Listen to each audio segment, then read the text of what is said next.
Honesty comes from heart. One bright June morning 3 years ago, I was reading my Kannada newspaper as usual. It was the day secondary school leaving certificate results had been published.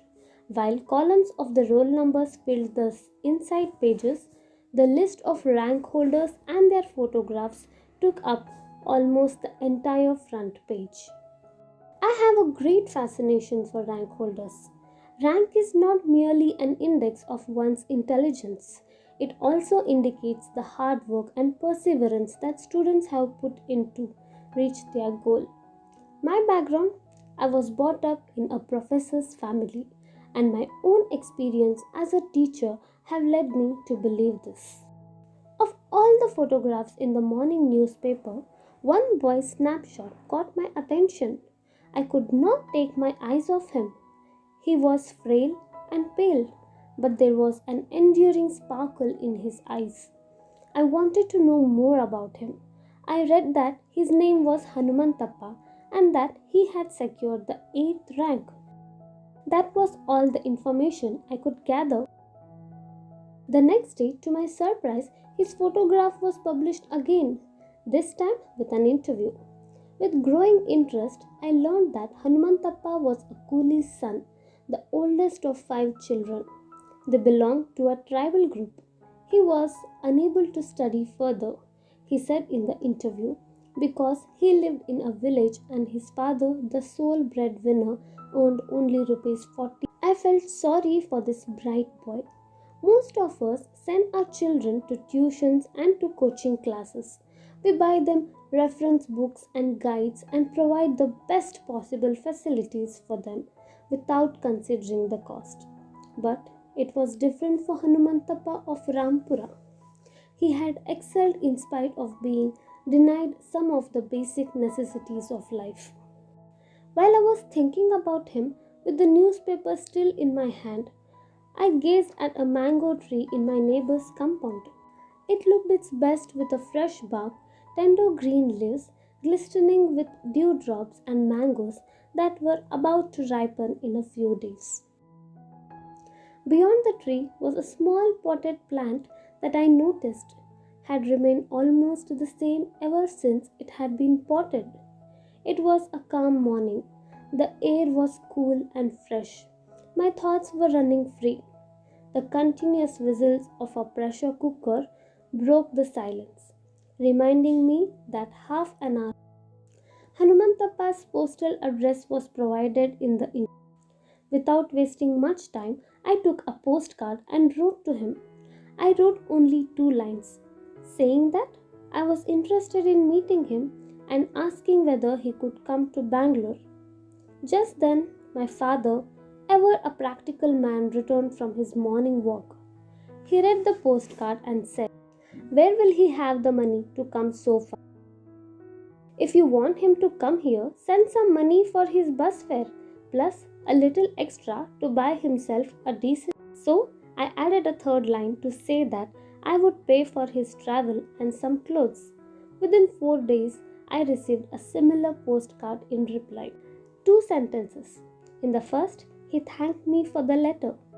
In the second, he expressed his willingness to come to Bangalore and meet me. Immediately, I sent him some money and details of my office address.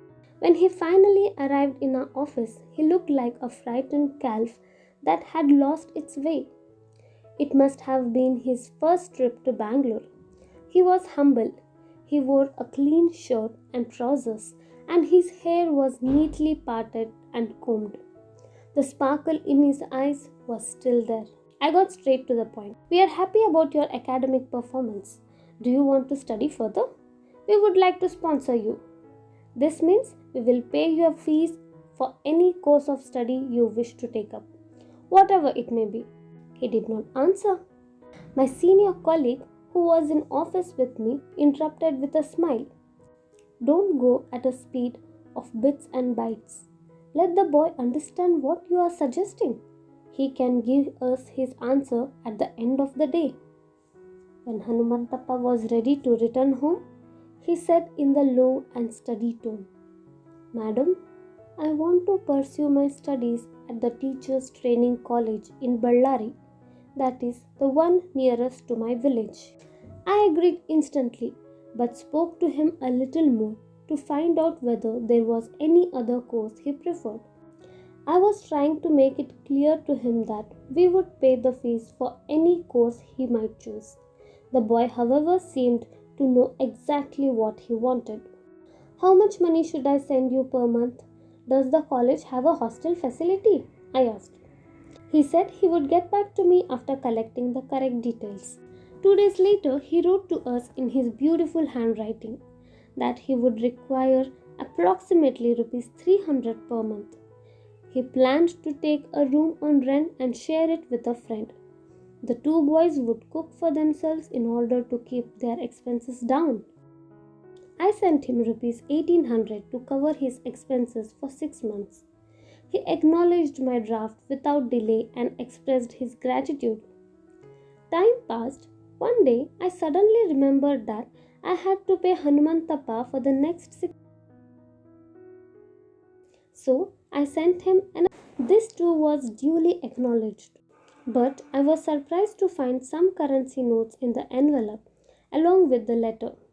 Madam, he had written, "It is kind of you to have sent me money for the next 6 months, but I was not in Ballari for the last 2 months. 1 month our college was closed for holidays and during the next month there was a strike, so I stayed at home for those 2 months. My expenditure during these 2 months was less than rupees 300 per. Therefore, I am sending you the rupees 300 that I have not used for the last 2 months. Kindly accept this amount." I was taken aback.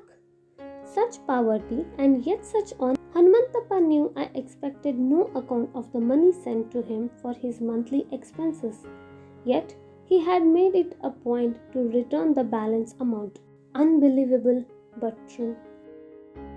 Experience has taught me that honesty is not the mark of any particular class, nor is it related to education or wealth. It cannot be taught at any university. In most people, it springs naturally. I did not know how to react to this simple village boy's honor. I just prayed that God would continue to bestow the best on Hanumantappa and his family.